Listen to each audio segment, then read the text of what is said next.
લહેર લહેરના પ્રવાહો અલગ છે, પીગળતો પડે ત્યાં કિનારો અલગ છે, વિચારો અલગ છે, સ્વભાવો અલગ છે, મનુષ્ય લલાટો અલગ છે, બુલબુલ અલગ છે, બહારો અલગ છે, નજર પડે ત્યાં નજારો અલગ છે, અણુમાંથી સર્જન થયું આ બધું, પણ ગગનમાં સિતારો અલગ છે.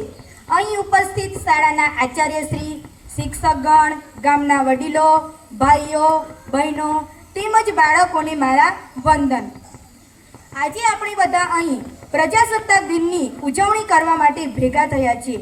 દર વર્ષે આપણે 26મી જાન્યુઆરીને પ્રજાસત્તાક દિન તરીકે ઉજવીએ છીએ અને આ આપણો રાષ્ટ્રીય તહેવાર છે. 15મી ઓગસ્ટ 1947ના દિવસે આપણો દેશ આઝાદ થયો, પરંતુ દેશની જે શાસન વ્યવસ્થા છે એને ચલાવવા માટે આપણા દેશ પાસે પોતાનું બંધારણ નહોતું. તેથી બંધારણ સભાનું આયોજન કરવામાં આવ્યું અને બંધારણ ઘડવામાં આવ્યું, જેનું નિર્માણ ડૉક્ટર ભીમરાવ આંબેડકરનો સૌથી મહત્વનો ફાળો છે.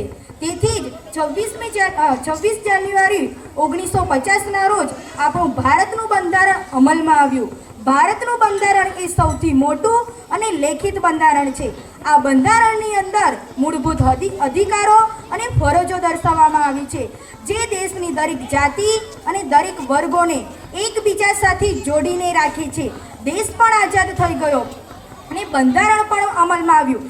આટલા વર્ષો પછી પણ આપણા દેશમાં ભ્રષ્ટાચાર, ગુના, બેરોજગારી, ગરીબી જેવી સમસ્યાઓની સામે આપણો દેશ લડી રહ્યો છે અને આપણે બધાએ ભેગા મળીને આવી જે સમસ્યાઓ છે એને ખતમ કરવી પડશે. આજે આપણને ગર્વ છે કે આપણે ભારતીય નાગરિક છીએ. આપણે આ ધરતી પર જન્મ્યા છીએ, એ આપણી સૌભાગ્યની વાત છે. આપણે આપણી આવતીકાલ માટે જરૂર વિચારવું પડશે. આજે આ સમય છે, કોઈ પણ વાલી હોય, શિક્ષક હોય કે શાળા, દરેકનું લક્ષ્ય એક જ છે કે બાળકનો સર્વાંગી અને સંપૂર્ણ વિકાસ થાય અને ક્ષણે ક્ષણે થતો રહે. જ્યારે બાળકનો જન્મ થાય છે ત્યારે ઈશ્વર એને ખાલી નથી મોકલતા, પરંતુ એક વિચાર બીજ ઓછામાં ઓછું તો હોય છે. આજે દરેક પ્રકારના બાળકો ઉચ્ચ શિક્ષણ મેળવી શકે છે. એના માટે 3 મહત્વની બાબતો છે. પહેલું છે સંદર્ભ માળખું, બીજું છે પ્રેરણા અને ત્રીજું છે શિક્ષણ કાર્ય. સંદર્ભ માળખું એટલે કે બાળક શાળા સિવાયનો જે સમય છે એ પોતાના માતા પિતા અને પરિવાર સાથે વિતાવે છે, ત્યારે શિક્ષણને પોતાના જીવનમાં ઉતારે એ રીતે પ્રેરિત કરો. બાળકને શિક્ષણ અને વાંચનનો પ્રેમ પૂરો પાડો. બાળકને યોગ્ય માળખું આપો. બીજું છે પ્રેરણા. આ કાર્ય શિક્ષક અને વાલી બંનેએ ભેગા મળીને કરવાનું છે.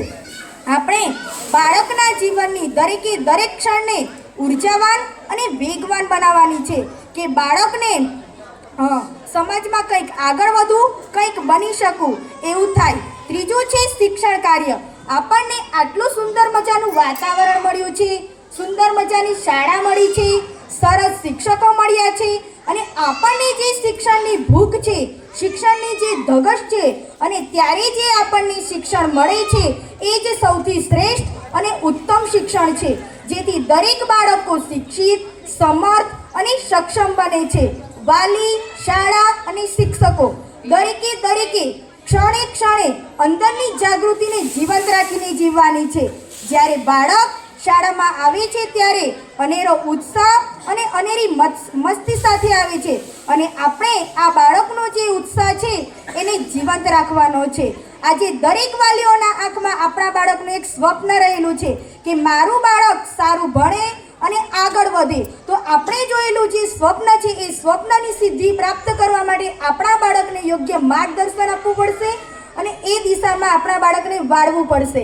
અસ્તુ. જય હિન્દ, જય ભારત.